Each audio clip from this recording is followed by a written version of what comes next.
Hey everyone, this is Blastline. It traces exact dependency resolutions through real log file history. On retraced Lodash incidents, Lodash 4.17.21, and the question is which repositories resolved the compromised Lodash version during the vulnerability window and which are still exposed now. We found 30 repositories were historically exposed, 27 are still current, and 3 have moved. You should know that a package declaration is not exposure. Blastline checks the exact version in the log file and whether that resolution was active during the dangerous window. That separates historical exposure from current risk.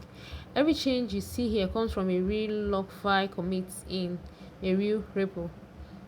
And like I mentioned earlier, a total of 30 repositories were historically exposed, 27 still current, and 3 have moved.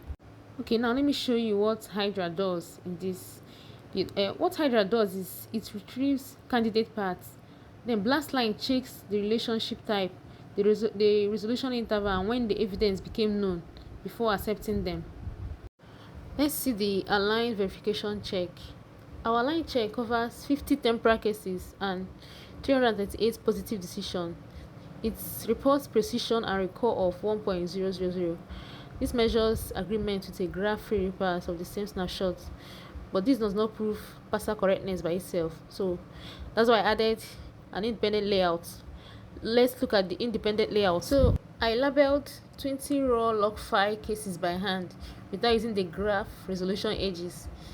10 positive and 10 negative. That's on the independent layout, and it includes alternate version, absent packages, lookalikes, and before and after states. All 20 passed. Okay, the most interesting thing about Blastline is that it doesn't guess. See, we ran a check on an unknown repository, and when the evidence is bad, Blastline doesn't turn an unpassable log file into not exposed. It records the failure, marks the repository unknown, and updates coverage. So the point is simple. Follow the exact resolution, check its provenance and time boundaries, and say unknown when the evidence is not good enough.